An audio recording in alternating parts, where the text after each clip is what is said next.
Okay, so the first thing I wanted to talk about was basically with Antifa is always like fucking shit up, and it's always a thing that is on the forefront. It's quite a hot topic, but they are fascist, and it's demonstrable. I'm always pronouncing that wrong. That they are so, but they're okay because they can run around and say they're not the thing that they are.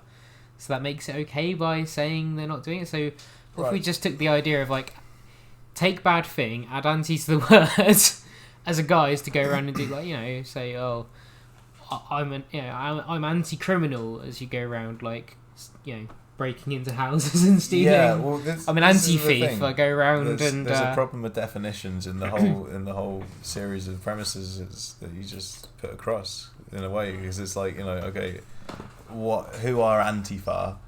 You can probably say you can define them as the group that call themselves Antifa, but I mean, are all of them of the same belief? That doesn't seem entirely obvious, but it seems that they're more of a cult than anything. Yeah, definitely, I agree with that. But the problem is with the definition of the word fascist. I don't think anybody really knows what fascist means these days. I think it's a rare occurrence for anybody to come up with a sound definition of what a fascist is at all, let alone anything reminiscent of the definition that you might find in the literature on the topic. And it seems like none of these people are informed by the literature on the topic. They've just decided to take a word, stick it to people, and then use it to justify their own internal conflicts. Their own, maybe Well, the people that they are supporting and they like associate themselves with are always making up or working on their own definitions of words without like expecting public or society as a whole to understand that they've changed and modified said definition. They just expect you to work with it by magically understanding their definition through telepathy. And it's like, well, hang on, you've got to define fascism, and then they're not capable of doing such.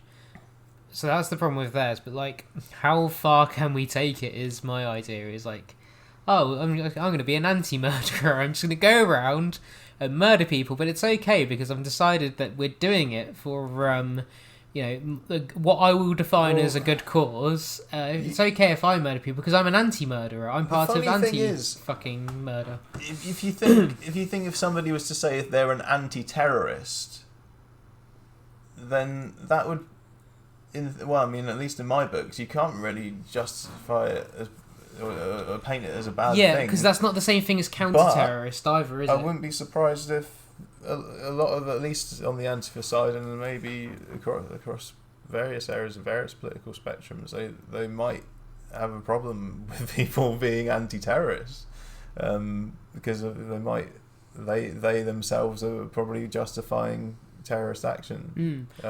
Especially if we look at terms like anti-hero, where at the end of the day an anti-hero is a hero at heart, in the sense that they're doing something good at the end of the day, but they're not a hero in the traditional sense. That's why we have terms like anti-hero, and that's quite commonly accepted. So by that way of looking at the definition, if an anti-hero is a hero, an anti-fascist is a fascist. This is the problem with heroes and villains.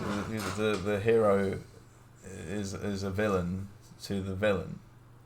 So and how do you know in yourself if you're not a villain in a way? But I mean, I think that the key is that the heroes don't want people to have their liberties restrained. They want the good people to be protected and to be let to be the good people. But they're the ones defining who are the good people, so it's all a matter of perspective. In a sense, yeah. And it seems like, it's mental gymnastics to justify a need to make power plays, and are these people like just making power plays for the sake of making power plays? They feel like they don't have that in their life and they need to gain that, and that seems to be like the means that they're achieving it. It could be that that's just what people do in general, but they're just doing it in a certain way. I mean, I try and go out of my way to not make power plays.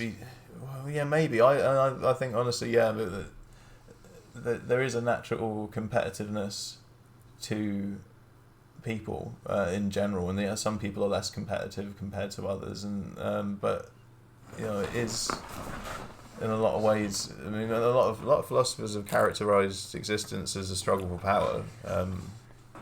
So, at least it's a theory that's out there. But I mean, I've thought of the theory and said, well, to myself, I'm not in it for power. I'm in it for good. I mean, like I want there to be good to happen in some sense.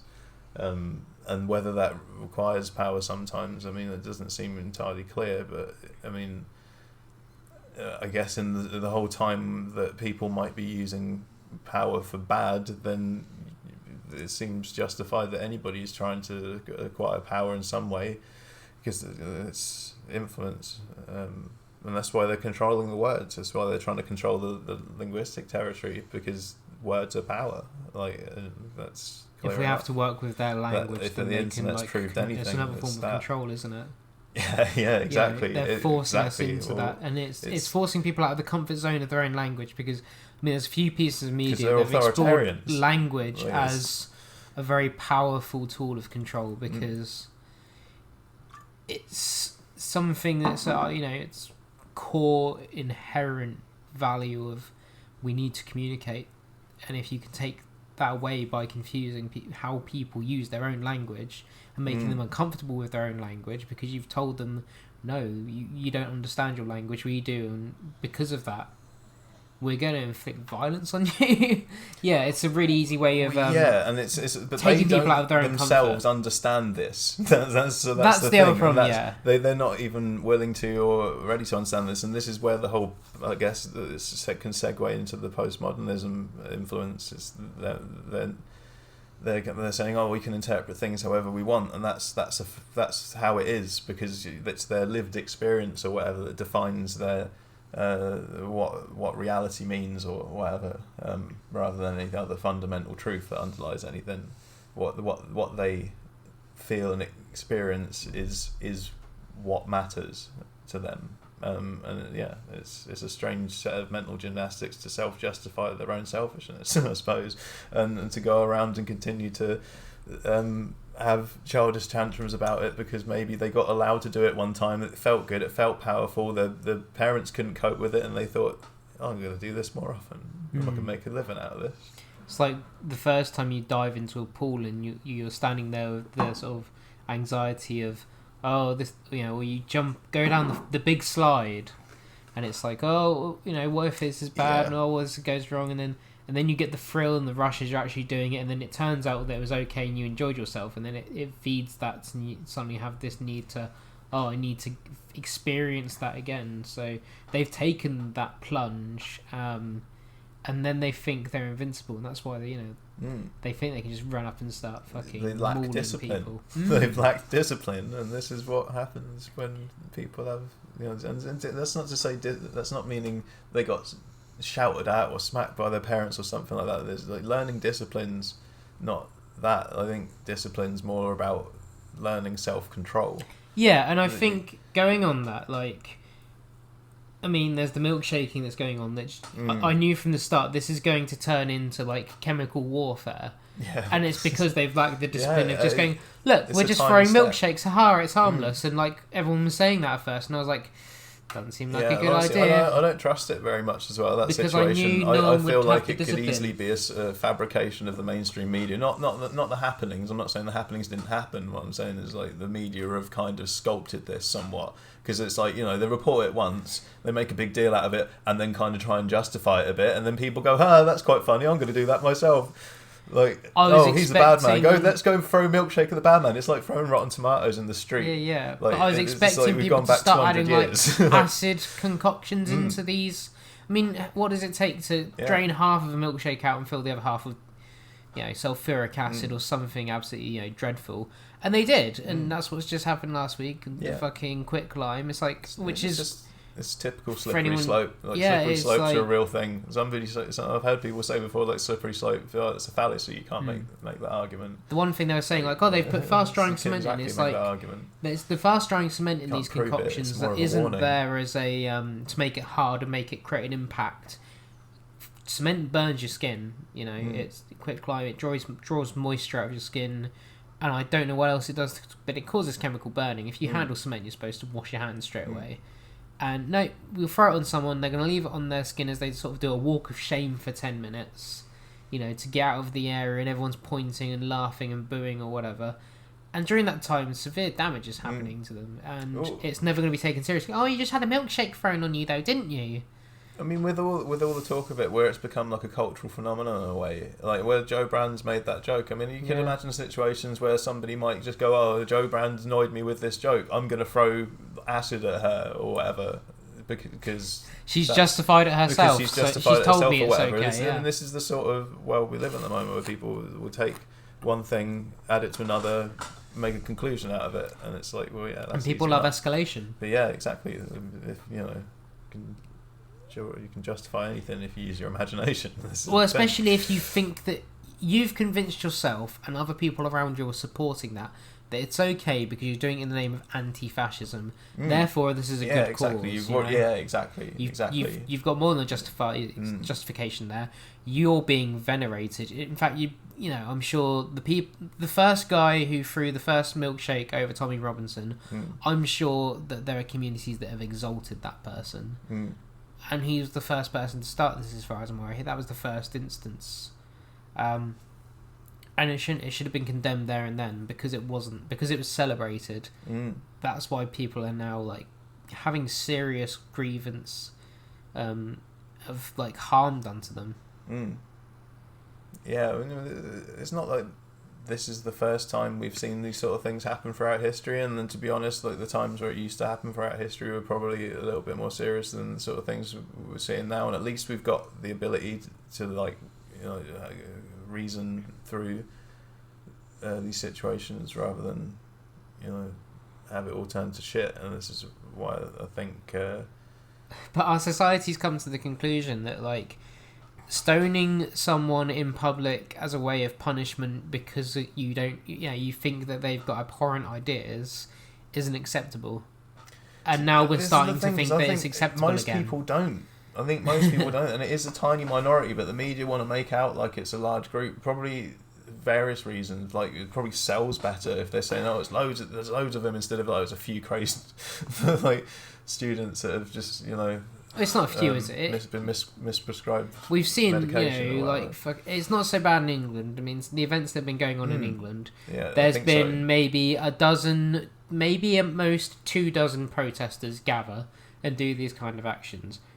But in the States, where everything is bigger because that's their way and that's their culture, it's not just a dozen or 24 at most. No, exactly. It's a horde. Yeah, but and I don't think I'm using hyperbole there either. Yeah, no, there's definitely been times where it's been hordes, at least in the States. But I think it can be sometimes that you'll have, even if it's like a large gathering, the media will make out that it's larger than it is. If it's like a medium sort of protest or whatever, then they'll make it out as a big whole protest, and when there's something that doesn't suit their narrative, like the Trump welcome parties and stuff like that, they won't acknowledge that sort of stuff, even though and if you consider as well how people might be fearful to admit that they support President Trump and his endeavours and such, that may well indicate that it's that you see more people against, because the people are worried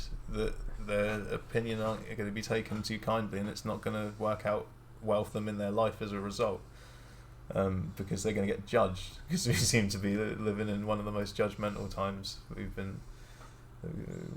been seen. Maybe, I don't know, it seems like a very judgmental time, at least. Fair. So we'll move on to the next topic. So you've given us bias as hidden principles. Go ahead and define and explain this. Thoughts. Let's have a think. Well, because this is just something that popped into my head a long while ago, and I had a little think about it, and I thought I'll tuck that one in a drawer, and we'll come back to it later. But, I mean, we all, obviously have our biases in general. So, I think at this point, I think strangely 10 years ago or so, people, the average person on the street, if you said to them what is a bias, they might not have been able to tell you. I think a lot of them probably wouldn't. I think now we're in a world where it's so informed by psychology that, and people they've not picked up on this, and the internet's just basically, it's almost like infected people with psychological knowledge, psychological terminology. But either way, I mean, obviously biases, orientations towards certain likes or dislikes or preferences, or leanings towards ways of thinking or whatever. And I haven't really heard anybody discuss the idea that these biases, a lot of the time, they could be somehow representative of people's inner principles that they haven't actually identified or acknowledged. And that, I mean, I think in general the idea of having principles, understanding principles, knowing what your principles are, what your motivations for your endeavours and stuff, people aren't quite in touch with them at all, and maybe this could be somehow linked to how people have these biases that kind of separate them. Does the average man sit down and just take some time to think, what do I believe? What do I stand for? I don't think enough people sit down and consciously have those thoughts. I think, I mean, maybe because they're not taught to. There's probably a generational difference of what people's principles are and how they would identify those principles, and there's also likely principles that people have that they don't realise they have, and principles they think they have that they probably don't even uphold. Like a lot of people probably say that they want truth and honesty. Their principles could be truth and honesty. If you said, know what that means. Do you think truth and honesty are your principles, or whatever? They might go, well, yes, I think truth and honesty are good things that I do and should do, but they probably don't. Is that just a form of virtue signalling, basically? Trying to say, I suppose, this is good, and I want to appear to be good, so I will claim that I have very strong beliefs. I mean, people's principles, a lot of the time, what they will probably answer to saying as being their principles will probably cohere with the masses, basically, because they've tried to scope out what they're allowed to think, or what they do hold as correct or whatever, because that's what they've been told is correct, rather than that's what seems correct. But with biases, obviously, these are things that are more they could be socially constructed, but I should imagine a lot of the time they could be more just inherent. There is obviously such things as inherent biases and stuff. Everybody must have preferences towards certain things more than others. I mean, sexuality is a bias. Yeah, I mean, sweet taste. Everybody likes sweet things. That's a bias that humans have. People probably don't realise that they have it, but I mean, in a way, if you say that I like sweet things, that's a principle, and also it's a bias, but it's kind of hidden in a way. So it's people don't. Because bias itself has a really negative connotation to it. You hear the word bias, and you think, oh, that must mean they have a prejudice, or it's always used in that phrasing it's a negative thing because you're biased against something. It's fine. It's what separates people sometimes, and that's a good thing, because people don't need to be or shouldn't want to be the same thing, because the world would be fucking boring if everybody was the same. Now it's funny you use truth and honesty as principles that people claim to have quite commonly. I mean, maybe because they're probably told it's a good one. Less so nowadays, I think. I do wonder. It is actually one that I hold very, very strongly about the state of social operations these days. As a child, I was told by my parents, don't lie. No one likes a liar. No one trusts a liar. Lying is really bad, and I really, really strongly absorbed that to the point where, I've been honest about things that I didn't need to be honest about. And it's been to my detriment, but because I've held it so strongly as a principle, because it's I know this isn't going to end well for me if I'm tell the truth about this or I'm honest about this, but it's now a very big part of my core belief system, and I will feel ashamed of myself if I'm not honest. So that shame would be worse than the consequences of my honesty. So it's affected my career in the past and things like that. Just because I've been truthful, I could have told a lie and got away with something. I was like, no, I need to tell the truth here because my parents told me so, and I respect them a lot. And the funny thing is, it's the point where I then go on and tell my parents, this happened because I was honest about this, and they're like, you fucking idiot. Why? You don't have to be honest all the time. It's like, but you literally told me as a child, I need to be honest all the time. Now, for them, that was because as a child, they wanted me to always tell them the truth because then I'd never be hiding anything, and it probably stopped me getting in trouble, or if I'd done something wrong, they'd know about it, and that's for my benefit because they can look after me, and they know if I'm putting myself in danger or if I've done something that might affect them badly. So that's why they told me as a child. It's that you do this because not because I tell you, but I mean it's kind of that in a way. But I never stopped that. It's like not ever stopping believing in the tooth fairy. So I've become an adult and I still always tell the truth all the time where I can. I never believed in any of the mythical childhood fairy tale gift-giving creatures at all when I was a kid. At all, even I remember the idea of Santa Claus. I figured that out quite early. That it was an obviously fictional character because it would be impossible. Obviously not impossible, highly, highly unlikely, and probably would not make sense. And the way that people acted about it was just not. It was like, if this was legit, then they'd be making a much bigger deal out of this. Yeah. And they. Well, you say that, but they dedicate 2 whole months of everyone's time every year. Yeah. That's like 1/6 of your life to going, look, it's Christmas, look, there's Father Christmas. It's all on all the media, all the television.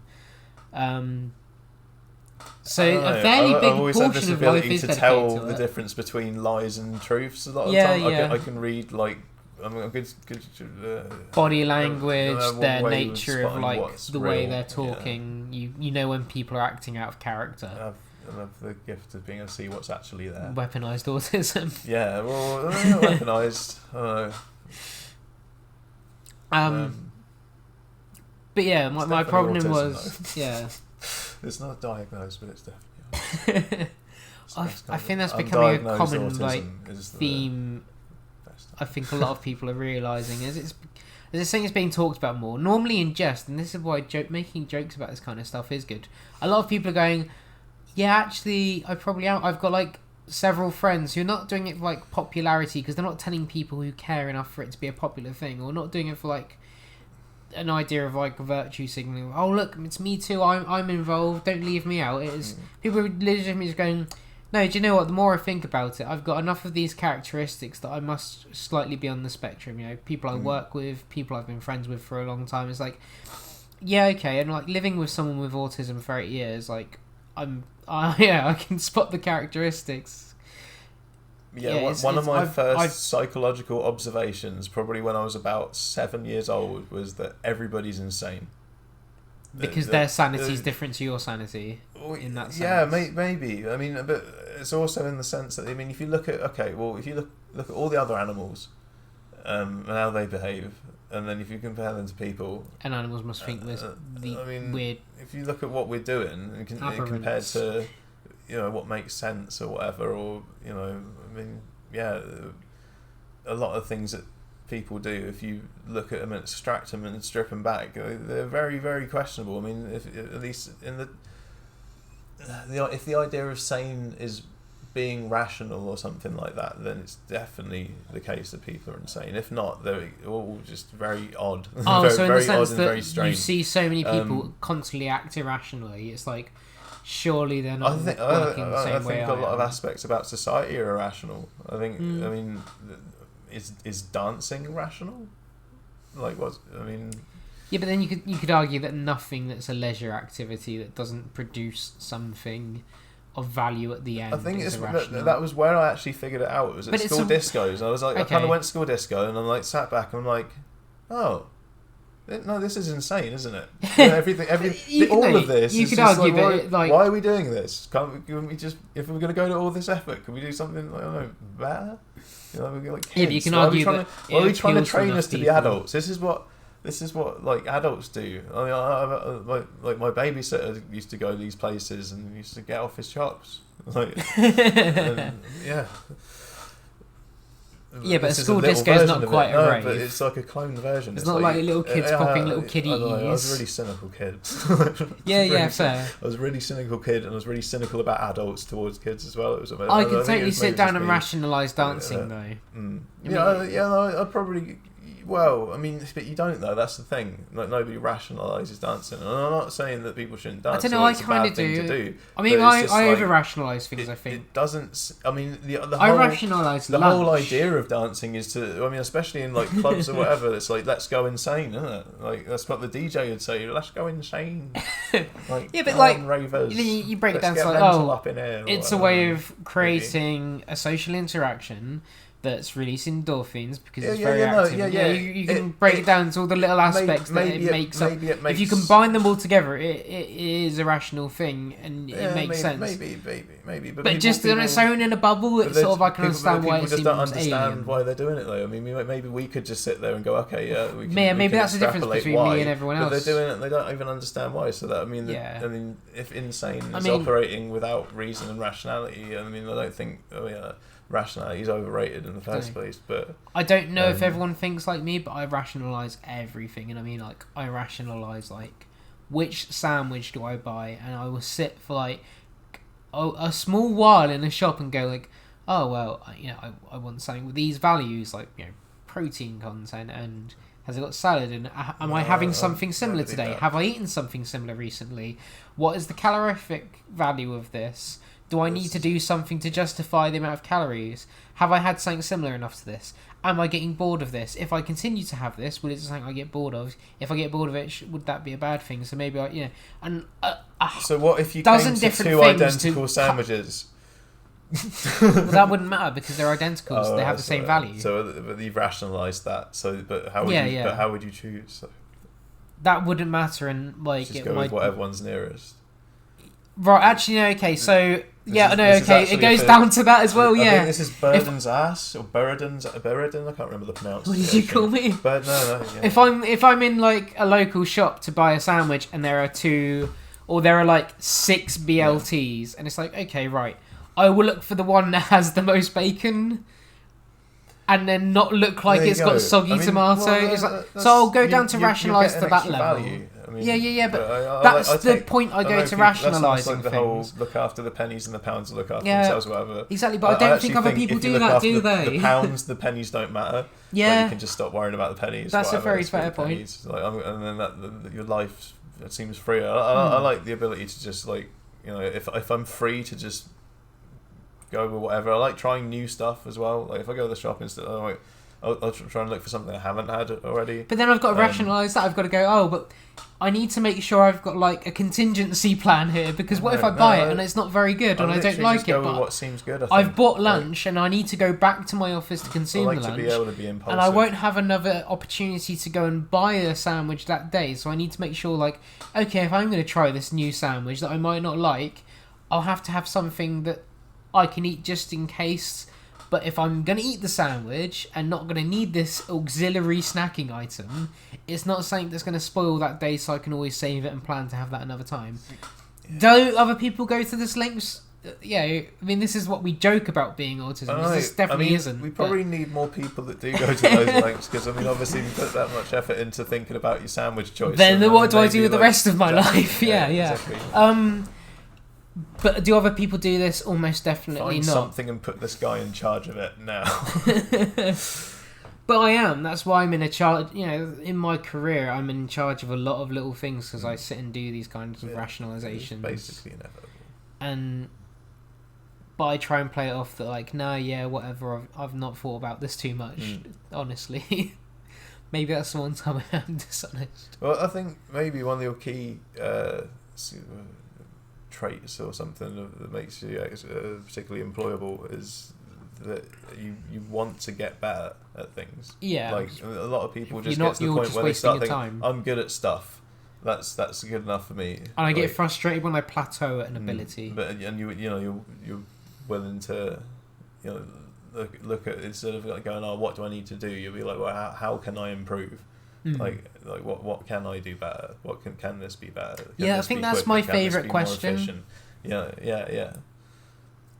That's interesting segue. It's completely off topic, but that's almost like the relationship between conservatism and liberalism. I keep thinking about this because if you boil down conservatism, it's very, very roughly, if it ain't broke, don't fix it.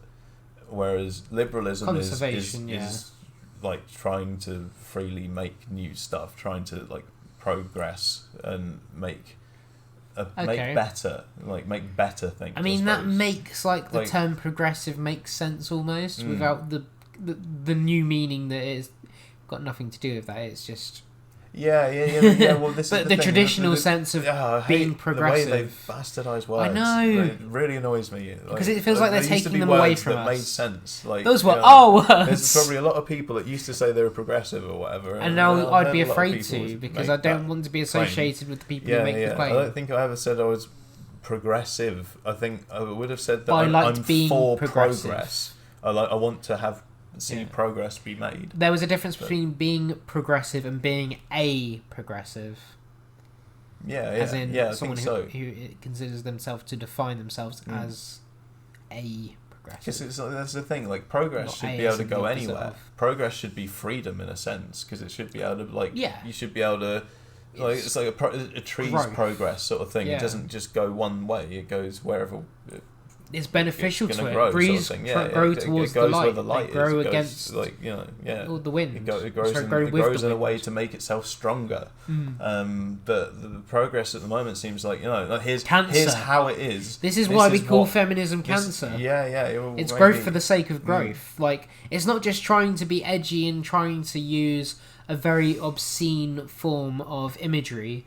It's not trying to be nasty and say, look, you're as bad as the number one most hated disease on earth. It's like, no, you don't realise we're making an observation that it's random offensive growth for the sake of growth that is causing illness. And the internet has caused that to exponentially accelerate. And I think if it wasn't for the internet, we wouldn't see feminism doing what it's doing now, because it would be isolated. They wouldn't have been able to. Exactly. I was about to go on to that point. They wouldn't have been able to connect together and form a big group. It would be a handful of idiots scattered across the earth who can't interact with each other. So they're that guy in the bar that you ignore because they're just mumbling shit and they're coming out with insane things. It's like, don't mind him, he just spouts nonsense all the time, but he's mostly harmless, so we'll let them keep going on. And every now and then you might walk past them, they might catch you and they might make eye contact, approach you and get really close, and they're suddenly going, and they're forcing their stupid ideas into your ears, and you have to listen because it's polite and you don't want to be rude. And you're worried about if you're rude and you upset them by walking away, they'll be nasty to you or kick off. But now they don't have that. They're not that guy or that person in the bar that you want to avoid. Alan Watts said that people are just like any animal. If in isolation they're virtuous, they have value, they're a good thing. But if you get them in large groups, they're just a plague. Any of them. If you get too many of any kind of thing, any kind of person, and that even goes down to virtuous people. It's too much. I mean, when I was a kid, I was sure we would have made fun of people who were too good and too nice, and that was. You should call them a goody two shoes. Exactly. Yeah, and now they're. I don't know, managed to have their cake and eat it too or something. But they're not really good. They're goody two-shoes whilst being the one that punches them in the face and steals their lunch money. They're this distorted version of good that's only good by their definition. This is the problem. I think good's something that needs to be better understood. Yeah. Good works in mysterious ways. People don't realise that good should mean beneficial for everyone. You don't know good. I think that's a good definition. Good should mean beneficial for everyone.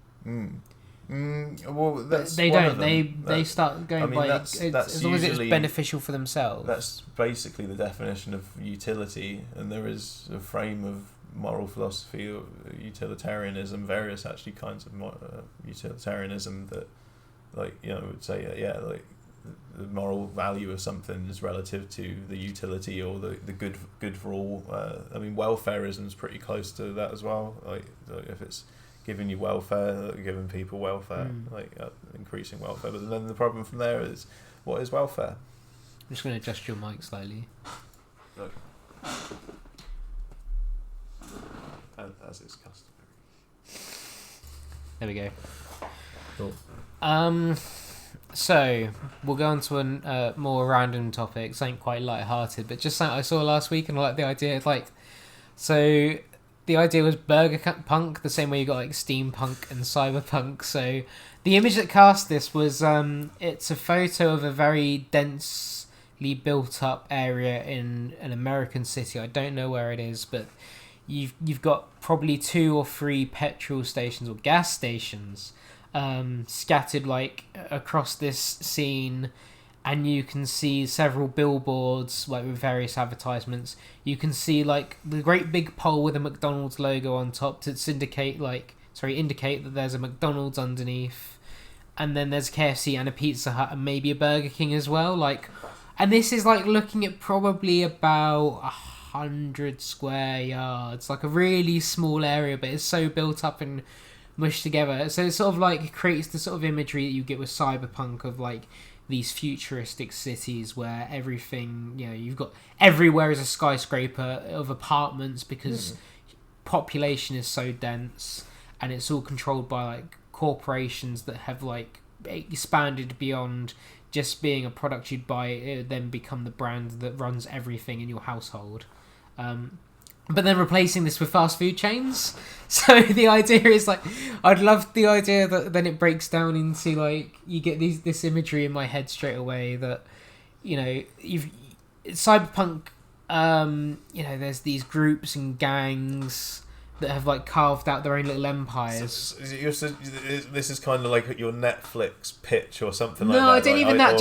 It doesn't even need to be that. Just a random idea of like a scenario. I mean, like my go-to. Cyberpunk started off. It's like a fucking tabletop roleplay system. So the things like old Werewolf and Dungeons and Dragons. I think the way they're built up is let's establish the background. I think Mad Max largely defines cyberpunk.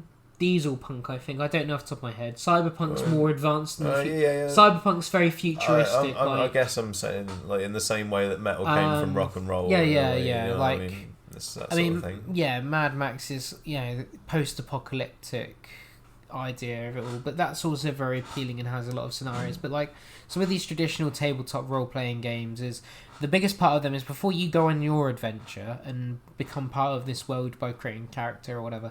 You understand the background and the pre-established world. So there might be pre-established like factions and gangs.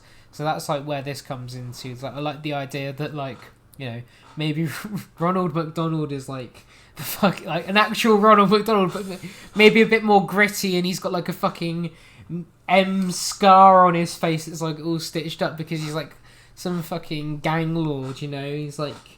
On a little fucking golden arches throne, and he's got like fucking clown bitches or whatever. It's his like,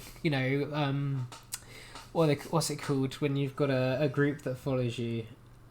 I've forgotten the word. A cult? No, like entourage sort of thing. Right, like, okay, yeah.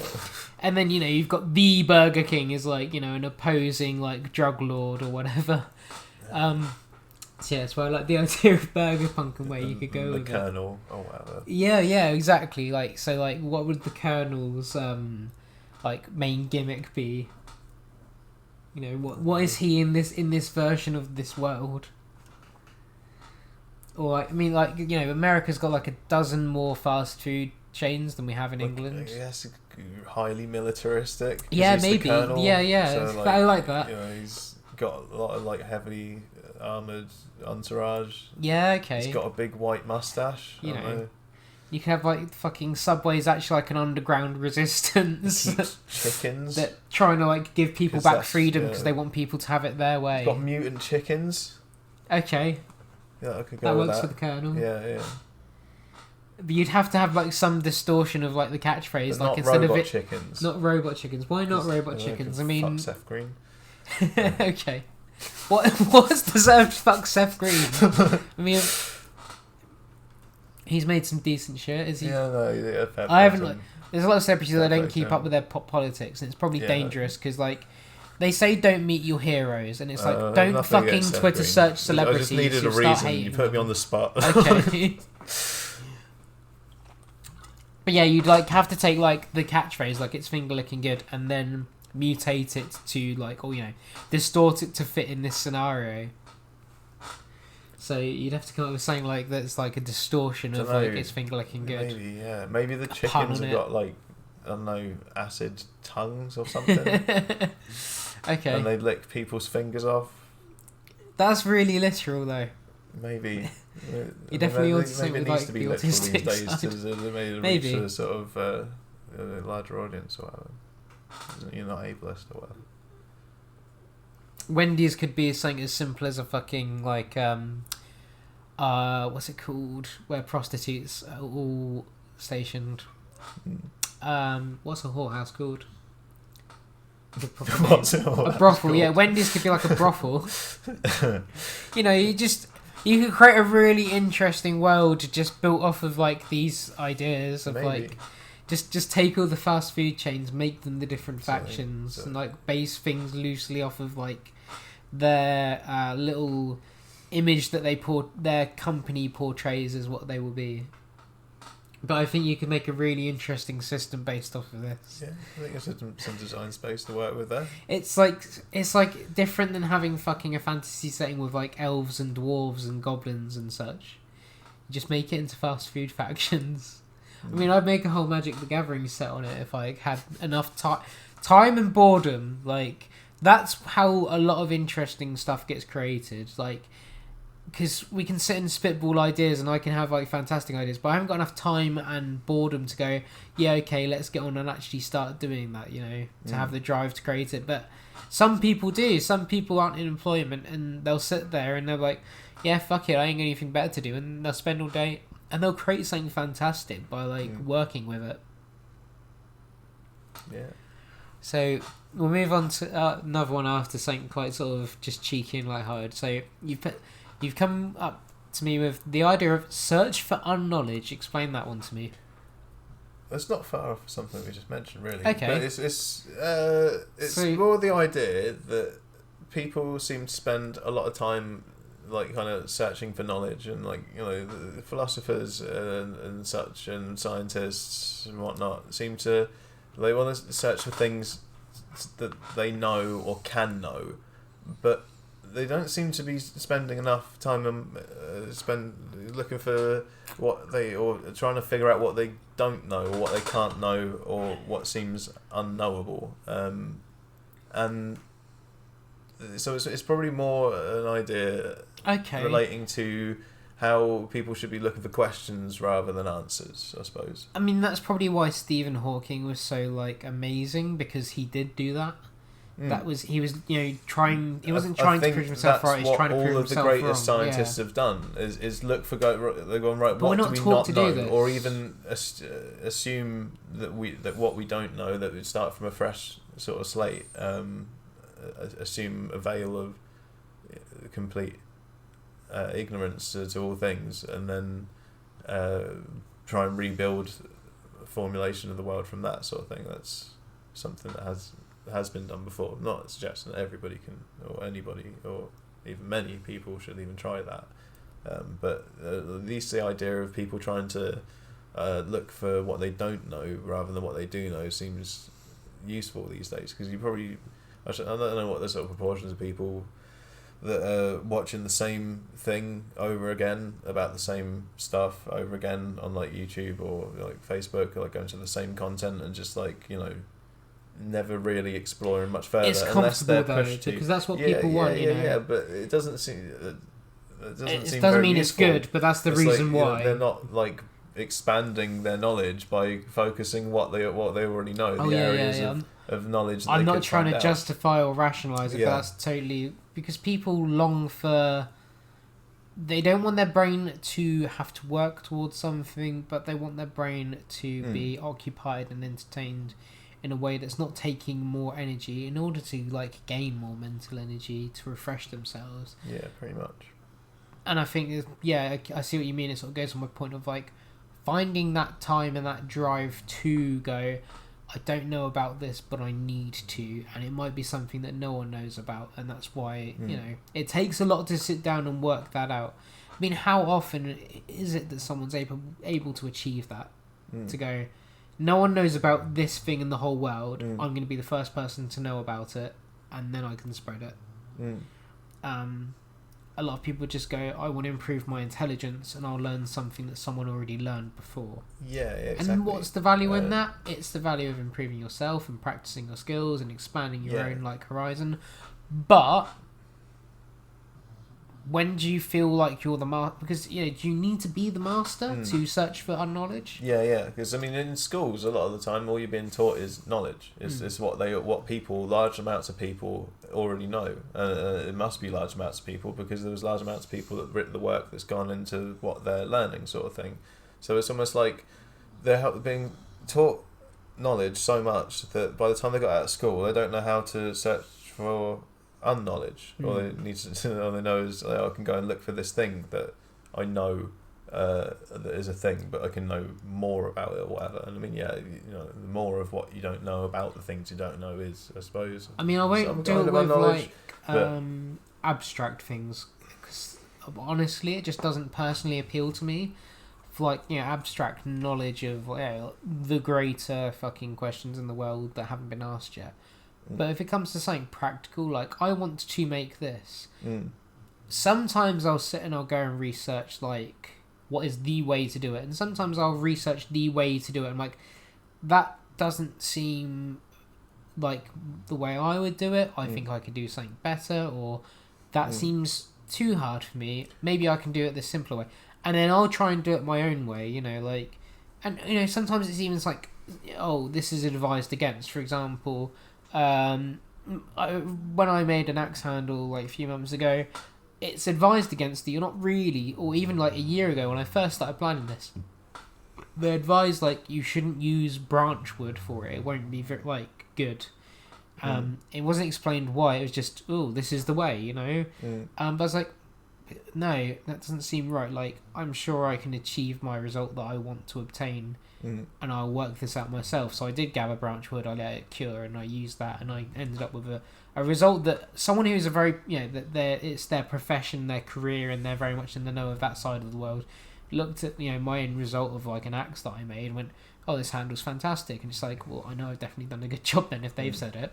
But what that means, a way I'll apply myself to a lot of things is I just need to work out my own way of doing something. So maybe that's my own little version of searching for knowledge, is not going and using the acceptable normal methodology to achieve a hobby. I'll find my way of doing it that I'm comfortable with and achieves the result in a way that I think works well for me and the amount of energy that I can put into it. I mean, what you've described is like searching for unknowledge leading to true knowledge in a way, because Maybe. I think one of the other things that wasn't lined up to discuss, but I suppose we could do. Here's a theory for you. Go on. Knowing is equal to doing. Knowing is doing. So to know something, you need to have done it. Otherwise, you don't know what it is. So, for example, say. I think I get what you mean. Yeah, we don't know anything beyond whatever knowledge we do have is questionable and could be disproven on the basis that, let's say, for example, this could be all a dream. It could be what's the simulation theory. Yeah. We could be in a brain in a jar somewhere. It could be all these sort of things. So fundamentally, we don't really know anything, but what we can know is what we've done, and because when people say like, I know this, and they'll go, how do you know? I've been there, done that, got the T-shirt, sort of thing. So that's how when they can say, I know this. So when you've made an axe handle, you say, yes, I know I can make an axe handle. So when. But if before, you could say, I think I can make an axe handle, see, or I have an idea about how to make an axe handle, but I don't know how to make an axe handle. So it's like the same as that. It's almost even down to stuff like, the moon landing and stuff. It's like, yeah, you have an idea that there was a moon landing. There was probably very likely a moon landing, but you don't know there was a moon landing because you weren't there. You didn't do it. No, but like, you know, Neil Armstrong or whatever. He knows. Yeah. He most likely knows, or at least knows if he was on the one. Yeah, he knows because he did it. So, but all of his mission control might have all been rused, as far as like anyone could ever tell. I mean, I don't subscribe to like, you know, the fake moon landing theory necessarily, because I don't care enough really. Because it's like we've done more since, so if it was faked, that's kind of irrelevant now, because I'm positive that like. But I don't know, but I'm positive that we've done more since, and we're going to achieve even more, so that's fine. But yeah, like I've gotten in trouble with people like getting frustrated at me because I agree with that. Like someone could say, "Oh, if you do this, this will happen." I'm like, right, I need to do this because I need to try it. You can tell me it's not going to work, but I need to try it for myself and see it fail to know that. And people are like, but I told you, why don't you trust me? It's like, it's not that I don't trust you. Have you heard people say, I know what I'm doing, and like, have you done it before? No, then you don't know what you're doing, and then it But they might have done it, and they might tell me, I have done this, and this happened, and it didn't work, and it's just like, fine, but I need to do it. And they get frustrated saying, but you don't believe me. It's like, no, it's not I don't believe you. You don't trust me then. It's not I don't trust you. It's that I need to physically do it myself, and physically see the result, and then I know because then I've done it, and even if it fails, it's like, well, at least I know for sure. And there have been times when someone's gone, you know, I work in IT support, so I've had people say, oh, you know, I'm having this problem and they can't fix it, and I've gone, but I can fix that, and they go, no, you can't. They've tried, and it's just like they've told me that I can't. It's just like, right, but I need to try this. I need to try this myself, and then I've done it, and then I have fixed it, and they've gone, oh, you did do it. Oh, why didn't they do it? It's like, because they weren't me. But if I believed that person that I couldn't fix their problem and didn't try to fix it, their problem wouldn't have got fixed. They would have just carried on suffering instead. But because I did what I needed to do to know the actual truth, the real truth of that matter, they got a benefit out of it, and I got a satisfaction out of it. And it wasn't, I'm better than everyone else, and I told you so, and you know, you were wrong and I was right. No, there is now a good thing has happened. You're happy, I'm happy. Move on with our lives. I think sometimes when there's like fundamental truths of existence or human being or whatever like that, they tend to play out in like parent-child relationship sort of thing. And isn't it true that parents will say to their children, if the parent says, "Oh, we're gonna have roast beef for dinner," and the child goes, "I don't like roast beef." And have you ever had roast beef? And they're like, no. And it's like, well, how do you know you like it or don't like it if you haven't tried it, if you haven't done it, you know? And that's, so we already act like this is true. Yeah. But it just doesn't seem something that's intuitive. But like, yeah, maybe knowing is doing. Maybe the only true knowing, or the closest thing at least there is to true knowing, is doing. Everything else is just ideas. It's just a thought. But, So, because it was a good topic, and I just want to go back. I think you're someone who does search for unknowledge quite a lot, because you're constantly going into topics and like bringing up questions that I'm exploring. No one. I like to explore the cognitive landscape. I can't say no one else because I don't know that, but almost no one else in the entire world will have had this thought pattern and like asked these questions, and it's like, why are you thinking about this? Like, well, I mean, I think it's like not a bad thing. It's beneficial, you know. It's a good thing. I end up reading them in like old philosophy and things like that. But it's not been asked for a long time, probably, or people like, keep it to themselves. A lot of the key philosophy pieces that I've read have ended up being things that I've already kind of come to that conclusion anyway. So that's happened a lot. Like René so then you're Descartes' getting confirmation of, doubt, of like something that you'd already pondered, like which is true satisfaction. skepticism. René Descartes' iteration of skepticism is basically my iteration of skepticism, but it's something I think a lot of people probably have also come to the conclusion of as well. And I spoke to other people and they've gone, yeah, no, I thought of that when I was a kid. And I think a lot but then it just dwells as a small pocket in your brain that never gets touched upon until like someone mentions it. Yeah, but this could all be a dream. This could all be the work of a malicious monster who is deceiving us. This could all be. I think those are childish ones that we all have. Like, yeah. But like that's not a bad thing. They're common in the sense, aren't they? They're real challenges to our actual barrier. Well, because they're something that can never be proved or disproved, though. Yeah, exactly. So it puts all other truth in question as a consequence. And then he used that theory to build a load of stuff, saying that, well, because the idea of God comes to him, but surely you're like then that must building be true, upon turmoil, and that must exist independent. So he used it and built the God aspect into it. I'm not sure if that's necessary at all. I think it's just a useful way of just saying I've said before, but the only real truth is that we could be wrong. Yeah, and that's something I've started like holding to myself over the past few years. Like, as often as possible, I will be like, I'm very sure of this, and I mean, my best friend. There's many times. Yeah, there's been very many times recently certain, actually that so no such thing as 100% certainty. Yeah, I'll say something, or he'll say something. It's like, hang on, I'm sure it's not that. Like, I'm sure this is pronounced this way. I'm sure this works this way. I'm sure this is this. I'm sure this word is this, or it's pronounced this way, or that's not a real word. But I will absolutely do my very best to always end it with, but I'm positive that I'm not positive. I'm sure that I'm not sure. I'm not 100% certain. I think you could be right. It's kind of trying to be humble at the same time of accepting that we never know anything for certain. I mean, everybody loves being right. And, when it seems like we're right and it plays out that we're fucking hand up. Yeah, exactly. That's a good thing. I think the past 4 times I've done that with him, I've been wrong, and that's fine. Like, there's no shame in that. I think a lot of the time it's like some people who feel like they're not winning enough, they just need to get better at losing before they can start winning. People start feeling offended when they think that there's a chance that they could be wrong, or people are thinking they're wrong. It's like, a lot of it. I think you just a lot of the nonsense. I think that's probably is the product of layers of that. It's like we should be more humble, and I think that's probably the first step to being humble, is accepting that there's a good chance you're wrong. We could always and that's be wrong fine. about It's everything. Okay. That's not a problem. It's not a bad thing. Everything could be completely wrong. I think we could wake up in some tank tomorrow or something and be taken out of the water, and then they could be like, oh yeah, you were just testing some super duper AI simulation situation or whatever. Or it's the fucking fish tank in some alien's fucking hobby room.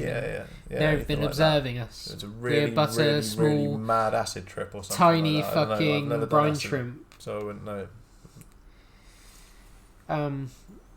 But yeah, cool. So that's quite a good one. So the topic I wanted to cover was something I've thought about quite a lot, and it's got a lot of connotations. There's quite a few different layers to the discussion, but the main principle is fame and infamy. Now, I think... Is that like the difference between the two? Or their relationship as well. Yeah, exactly. All sorts. So, I mean... It sounds people like don't know. I think the biggest problem is people don't know the difference. Isn't it? Or right. It not? Yeah, no, you're right there. But that's the problem, is you're right. And I think a large portion of the populace doesn't necessarily understand infamy or know about infamy. For example, we've got the phrase like, the famous serial killer. Well, no, they're not famous. They're infamous. Yeah. They're not, we should be... People who experience fame, the connotation should always be a positive one, in my opinion. It should be they're exalted and revered for doing something substantially beneficial, that their existence to be acknowledged by a large portion of a populace has been earned and is deserved for good reason. Not for bad reason, because they've done something terrible, which would create the opposite, and that's why we have the word infamy. So there. I mean, I'm going to use there is fucking. A problem with that. There's a lot of problems with that, but one of them is called Tommy Robinson. Well, that's down to subjective opinion. Well, you could say he's infamous with a half of a population and famous with another half. Now that's fine, because, like you say, there's dichotomy to it. That's down to subjective opinion. But someone who is, if you confirmed, I mean, we just had the discussion, you can't confirm anything, but if we had a generally accepted idea that someone's a confirmed convicted murderer or rapist or something else equally as abhorrent, people would still maybe refer to them as, oh, they were famous for doing this. It's like, well, no, they were infamous for doing this. But even that sometimes terminology even the idea of murderers and such can be famous, but that's then that's been like by a. I was going to say small... can be subjective. Like, I'm not saying that in the eyes of the law, murder is subjective. In the eyes of the law, it's written down in a rule book, which can be interpreted sometimes, and it is generally interpreted. So it's but it's not. I'll give you that it's trying to be objective at least. It's just more that how people will see other people as good or bad, even if they have killed people. Because I mean, some soldiers, for example. Yeah. But I'm talking about it's like the enemy soldiers from one side. I get that. I understand that. So it's but that's all. But I mean, if I'm using my as a specific example, don't think of it as like a broader term or with subjective connotations. I mean, someone who like. If that example I gave of like what should be called an infamous murderer, but they were called a famous one. I know they murdered a 9-year-old innocent child. There wouldn't be any buts about it. It would be maybe a small cult following, like you get the people who have a cult following of Charles Manson, that would say, oh, but that they've got some sort of sick love for him. They might find fame for him, but I mean the general population, someone like Charlie Manson would be someone you look at with infamy. But someone say, oh, he's a famous murderer. It's like, but people are using the wrong terms and not understanding the connotation that go with these terms. Yeah. And then go on. I would allow people to use their flexible language. Oh yeah, I wouldn't take it away from them, but I think it's a level of ignorance there that they don't realise they have. You should probably try and be precise with your language as much as possible, but like I say, I can say a thing and you know what I mean. Yeah, of course, because language is mutable, but I don't think people realise that they're ignorant to the phrasing because they don't know any better. And that doesn't mean they're bad people. But that's part of my thought of it. And the second one's like, if we look at like reality TV celebrities, because I think celebrity and fame go hand in hand as like partnered words. Now, I mean, someone might not have thought of this, but you break down the word celebrity, it's someone you celebrate, and there should be reason to celebrate someone. It shouldn't be they were on a television program. Well, I don't know if fame and celebrity is exactly the same thing. No, I don't say they're exactly the same, but I said they go hand in hand as like things that work. They're phrases that are not necessarily interchangeable. You can be famous without being a celebrity. I think. Oh yeah, of course. A celebrity is a certain kind of famous person, and maybe an infamous person is also a certain kind of famous person. But I don't know. I mean, because it's the opposite. I mean, they're well known for bad reason. Famous should be well known for good reason. I think this is what people don't necessarily look at when they use these terms. So it's. I don't actually know where the word comes from, like how the word's made, because I could see in a way, like how infamy could be in a kind of fame. So it could be like. I think I've written incorrectly. I think it's I am. In would mean bad, and then fammy could mean fame. So it'd be bad fame. But I could also see how it could be inverted fame.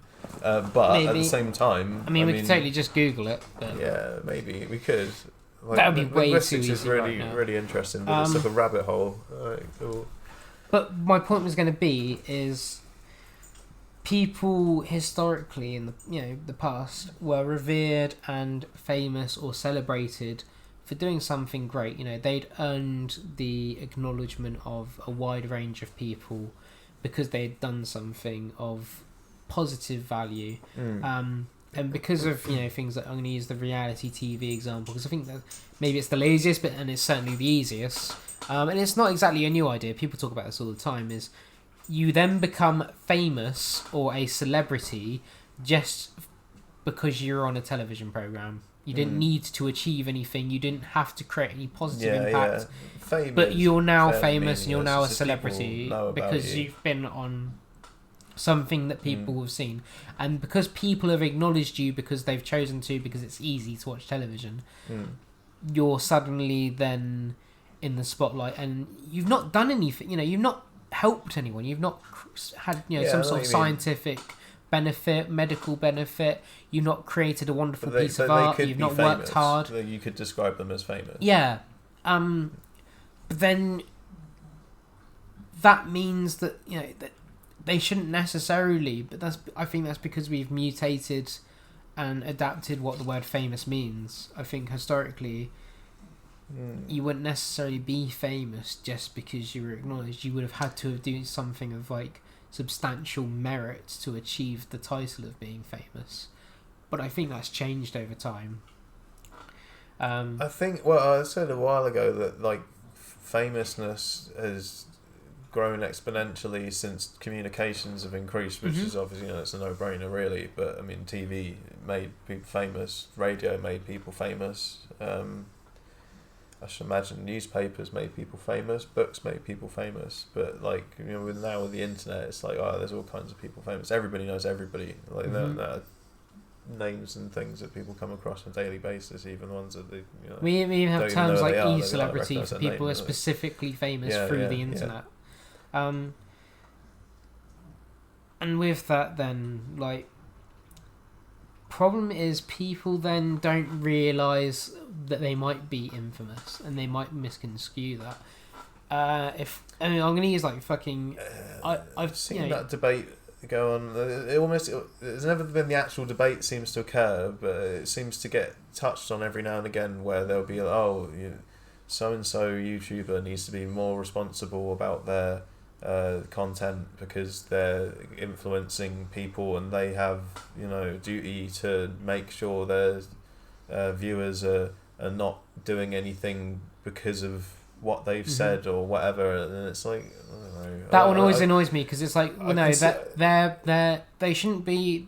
You shouldn't be negatively influencing. Parents I think should be telling them what to think of things. People should make their own judgments. I think the only time that's a problem is if someone's like directly going, all of my 1 million viewers on this program, you need to all go out and you all need to go up to your local shop and throw a trolley through the window. You definitely shouldn't do that. No. That's never you shouldn't do that, and that hasn't happened. If it has happened, I'm sure it's been That's dealt the with time then, appropriately. if people were doing that, I mean, okay, there probably are a few fringe cases. I imagine some people have probably tried to actually provoke violent actions. That's when that warning should be given, but it shouldn't be, you're talking about this subject and that might influence people to go and do things. It's like, no, they've got their own agency there. Exactly. And that's the thing. And I mean, if you try and act like they don't have their own agency, they're not going to get their own agency. If they don't have their own agency, you need to. I mean, it happens with if you're someone who's quite big in the public image, and you're posting your thoughts or you're just talking to someone through a piece of social media. And people are going, oh, no, don't talk to me because you've got 100,000 subscribers and they're all going to start sending me messages now because you sent me a message. And it's like, well, hang on, these people all have their own agency. You can't blame the original person for like influencing that. And that wasn't their choice. At the same time, I think content creators and, this kind of new celebrity brand that seems to have existed in the advent of the internet, like they need to be prepared for this. That's just what happens. They're putting themselves out on the public forum. They're going to be getting, obviously there is such a thing as too far, but I mean they're going to get criticism. Like, I mean, if it's unreasonable criticism, fair enough. Like they should be taken on the chin. But if it gets to the point where it's like threats or nonsense like that, clearly that's a problem. But there's going to be, people are still coming to terms with the internet. They're still learning how to function on the internet. People's brains were not ready or well equipped to be able to know what everybody thinks all the time. They're not even ready to know what they think all the time. They don't know what they think all the time. That's where they end up that really brain vomiting all over Twitter. Leads this conversation perfectly full circle, because I'll let you in on what sort of brought me to this sort of subject in the first place. Thinking about it is like, because you only discovered about Chris Chan last year, Yeah, and he's someone obviously I've never heard of him. I never spend really that deep into internet culture. I spend a know what I stupid like, amount and of I time like like random learning crap, about like him because everything. people get mad for me like fucking misgendering them, but fuck it, like I would always refer to Chris Chan as Chris and him. You don't know this person. No, and I don't really care, to be honest. I really couldn't care less if like I upset them, because fuck them, they've done some pretty fucking terrible things. But I find them incredibly fascinating. They're a very intriguing individual that has so much going on. But my point being is they recently. Why am I using fucking neutral patient? Yeah, totally. Like that is all down to influence. But he got banned from eBay recently because he was taking Fanta things like junk. One example, like without me making something up, a Fanta can. He's drinking all the Fanta. Oh, and I'll squiggle my name on it because I've got a signature, and I'll sell it on eBay for $50. And like, oh look, you can buy famous Chris Chan's Fanta can, and look, you want to own this because I'm a celebrity. And the thing is, self-aware, monetized idiocy. No, right? Sure. Monetized in his idiocy. He knows what he's doing. You might want to argue with me. It's for the crowd. Yeah, I'm sure. No, hang on. You definitely get a sense, and I think let me he finish where this. He's at. Let me finish this because you'll want to argue the point, and you want to argue that maybe that's not necessarily the case, and you're entitled to do so. I mean, but I don't think it's self-aware idiocy. My gut judgment, really. But that's fair enough, and you're allowed to do that. But I don't think it's self-aware idiocy, right? The point is, in Chris Chan's eyes, it's well. Everybody knows me now. I'm famous. I'm a celebrity. So people must want celebrity items because people spend loads of money to buy like fucking Ben Affleck's sock or whatever, something stupid like that off the top of my head. So he's like, oh well, I like money because I like spending money on Lego. So I need more money, and people aren't giving me money. So if I sell a celebrity item, then people. Chris Chan doesn't realise he's not a celebrity. He's not famous. He's infamous. Kind of is. I mean, no, but he's infamous. There is a very small entourage of like fucking delusional, psychotic, ill people. Both famous and infamous. Yeah, I can get that, but is famous. People know about him for doing terrible things. This is the thing, because I think that there's a certain amount of self-awareness to what he's doing. I don't think so. I really don't. He realizes that he's. If you spend as much time, I'm not. People think he's a strange character. You're entitled to that opinion, but if you spend as much time looking into his life as I have, and I mean like hundreds of hours of my life, more than I'd like to admit. I think there is very little self-awareness, and I can respect that you might think that he is self-aware and this might be a ruse. I'm not saying he's self-aware of everything that's he's doing, what he does, how he acts, and all that sort of stuff. I'm not saying that.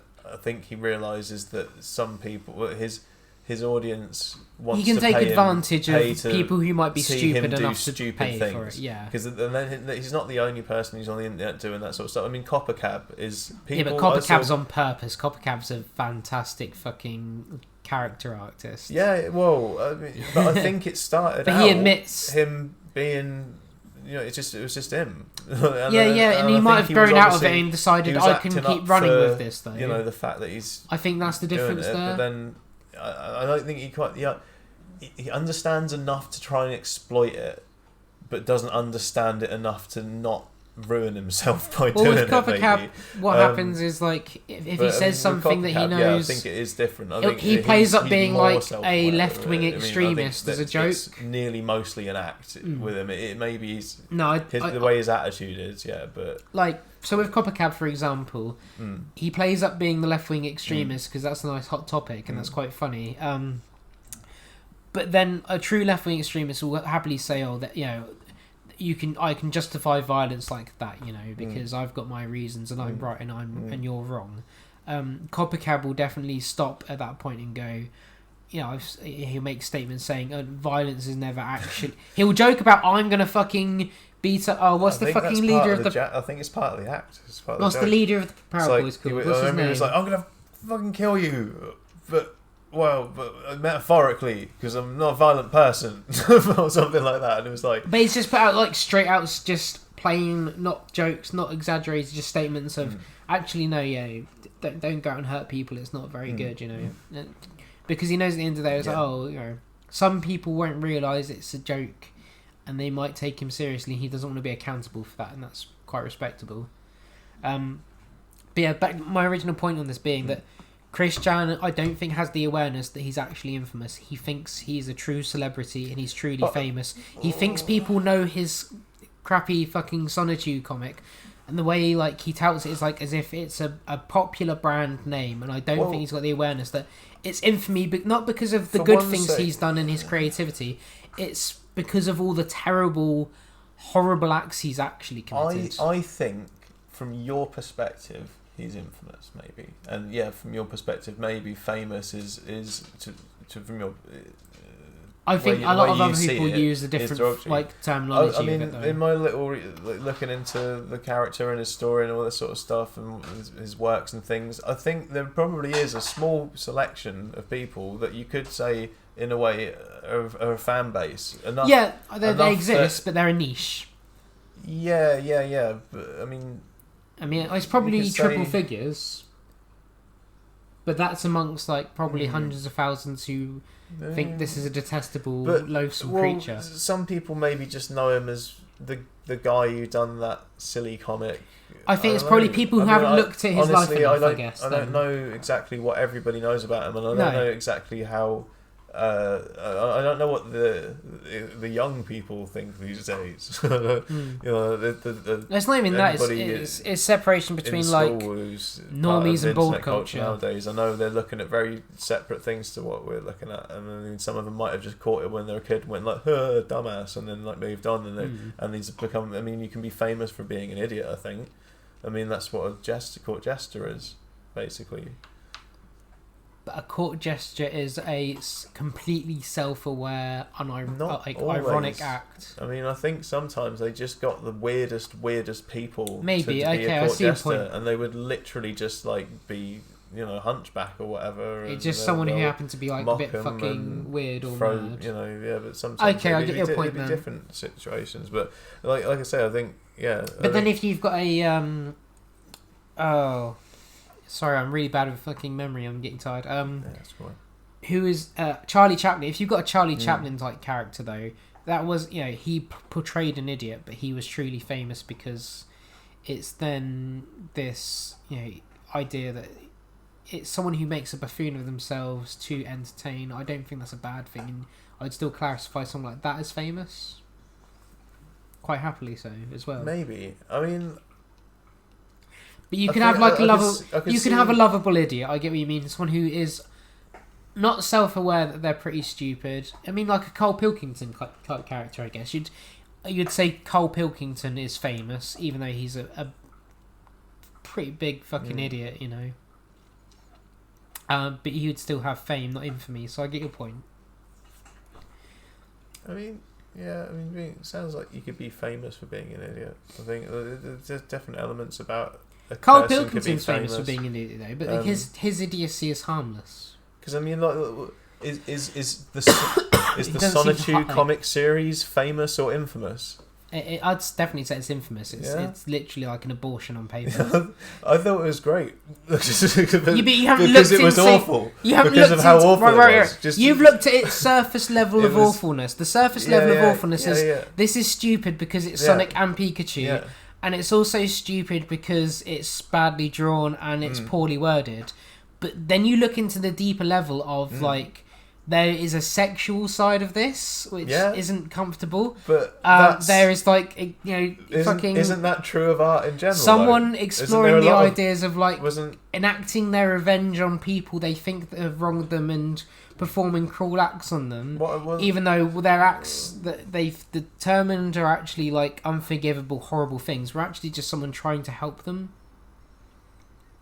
That's there's yeah, okay, that's what I mean. I look at it and I go, you got to try and get in the mind of the fair artist enough. and see what's going on. I here. first interpreted what you meant as like a surface level appreciation. Then you've got a deep appreciation, and then I think you're looking. I read it and go, "Wow, this is a great comic." Yeah, let me finish. Let me finish the point. Oh, this is intriguing. Yeah, this is like. Let me make the point was there's the surface level of appreciation, there's a deep level of appreciation, and then I think you're looking at it from a higher level of appreciation of that is art, you know. Yeah, as people way, I don't think it's higher. People don't typically look at it as art.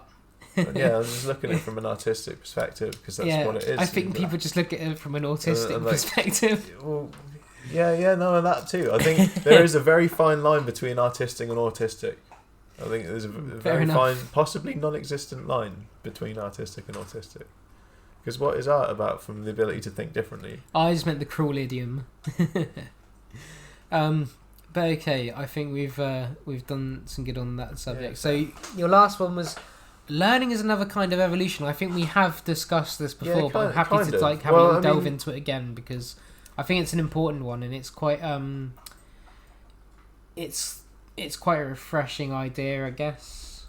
Yeah, but you can also relate into the grander scheme of things, where most kinds of change are a kind of evolution, and you can look at them through the light of evolution. But we always look at evolution as benevolent, though, a benevolent change in the sense of Otherwise, it's just mutation. Yeah, I think as part of the classification of evolution, is it has to be beneficial to the organism. Yeah, and then if we're going to use it for an abstract term like, you know, anything can be evolution, then, you know, like how phones evolved over the years, or how you can take a simple idea of, you know, planting trees is good and then work that into like a philosophy or something, and how that is an evolution of ideas. Can't quite remember the name of the scientist who came up with the theory of this, but some famous scientist, not infamous. Yeah, we'll call him Darwin's theory of idea evolution. Yeah, that one. Where was I? That was my thing. Do you remember the name of the guy? I can't remember his name. No, and I probably won't remember his name. That should have been attached to the note. No, dog, shush. Possibly, but he said basically that evolution is largely the exploration of the adjacent possible. So, with that in mind, if you think about learning as the same sort of thing, you're exploring the next possible to what you already have. So quite literally thinking outside of the box that you've already built in a way. Maybe not literally, actually. No. Figuratively speaking, thinking outside of the box. It's basically, it is evolution. Learning is the same as evolution and works in the same way as evolution by changing into the next possible form available that fits and works.